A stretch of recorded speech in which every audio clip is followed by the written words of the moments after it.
Okay, so today on Stories with Steve, this story is about when the homie snuck off Rikers Island, but ended up going back a week or two later. All right, so basically what happens is the homie basically was talking to a girl. She lived over there by 169 in Clay. He's from the same section as me. At the time, we all lived on Allerton, right? So he goes over there to check her. She ends up not being home. So he's on his way back to the neighborhood. Somewhere in between the girl's crib and the bus or whatever, he gets hassled by some police, right? Guess maybe he's stuck up. He's in all blue. That area is a pretty much very red area, if you get my drift. So they harass him or whatever. One of the cops gets real flagrant and says some crazy stuff, and the homie gives him the finger. The cop basically wants to play dirty and yells to the other police, "He hit me." He didn't hit him, right?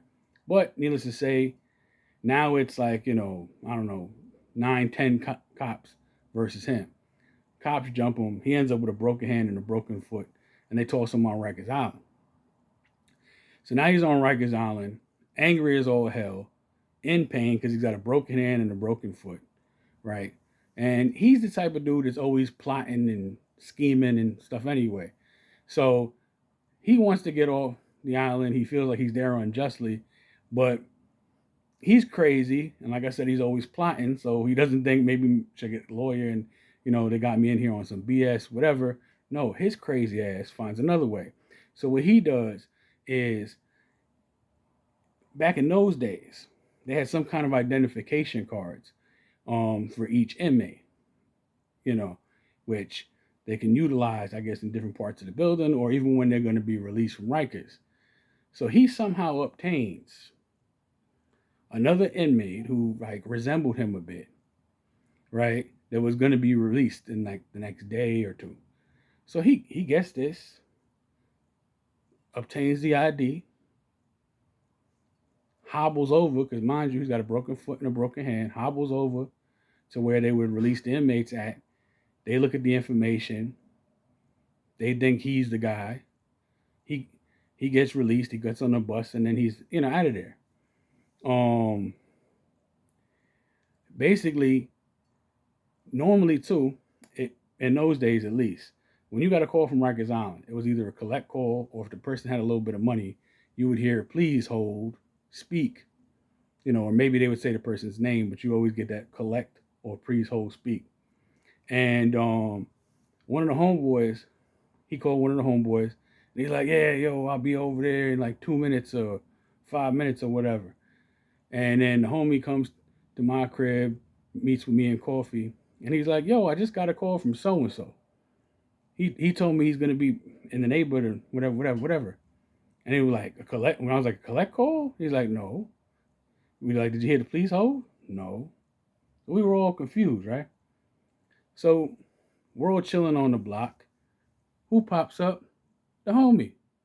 He's been he somehow snuck off Rikers Island, right? He wasn't even there long enough to go to court to get released on the BS. But he was out, right? But through some trickery of his plotting crazy mind. So, which I'm pretty sure they probably, after he did that, and probably a few other people did it, they probably ironed that out by today. But this is the late 90s, right? This is when smartphones weren't around. There weren't uh, friggin' cameras everywhere. Sidekicks weren't even a thing yet. So he basically took advantage of the not great technology at the time, snuck off Rikers Island. But now, at the same time, he knows they're gonna figure out what's going on and be looking for him, right? So he's basically laying low, whatever. But like I said, he's crazy and he's always plotting, right?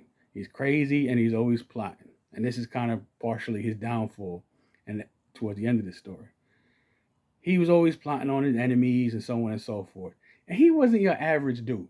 He was the kind of dude that if he had some rivals or enemies of some sort, he didn't just like go at them normally. He was the type of dude that he would like infiltrate they block or their area. In this case, in the place that he went, was a neighborhood over, right? And what he did there was he would, bag a girl that lived in one of the project buildings, right? Bag one of these guys' sisters, maybe even their girlfriend, right? And now he's up there banging it out all night, but now he has full surveillance of whatever is going on in this hood, these projects, whatever. So he was over there kind of laying low because he couldn't hang on the block with everybody because obviously eventually they would be looking for him. He can't go to his family's houses, right? Because they would be looking for him either in the area that he lives at or where his family's at. So he's over there, doing his, you know, information gathering on these guys that he was beefing with. So he's there, top of the roof, watching all their moves, who does what, who, blah, blah, blah, blah, blah, blah, all that other stuff or whatever. But what caught him was these guys in this area, they didn't know that he was in their buildings, but they were terrified of him. Like he wasn't your average dude, Whereas they might have just came at somebody else. With him, he struck fear in them. So dudes that might have normally jumped somebody or attacked somebody would see him and it was like they saw a ghost. You know what I mean? So he's out there letting his presence be a little bit known, right? And it was not too far from a high school, and basically when you're near a high school, there's not just regular police, there's like school safety and so on and so forth. So at some point, he decided to get, a little braveness. I'm gonna go outside and chill. Mind you, he's in a damn Pendleton, blue hat, khakis, the whole thing, right? In an area where he's obviously sticking out. But again, like I said, his presence produced fear. So these guys weren't gonna come at him normally. So he goes to go to the store, which may have been across the street or near the building that he was staying in one of the buildings that he was staying in with a girl or two. And when he gets basically back from the store, he gets surrounded by the police, right? Surrounded by the police, and they're like, "Yeah, we got information on you." And at this point, they didn't even know who he was, right? They didn't really know who he was. They didn't know that they should be looking for him at the time. They just knew that they got calls and people had reported him or whatever, that he might possibly be carrying a weapon and he's dangerous and he's crazy. Watch out for him, type stuff. And they grab him up. I think he may have had like a little knife on him or whatever. They cuff him or whatever. Once I guess they start running it through the system, they realize who they had, and he's on his way back to Rikers, unfortunately. And as he's in the paddy wagon, right, he's looking out the window, scouring around, looking.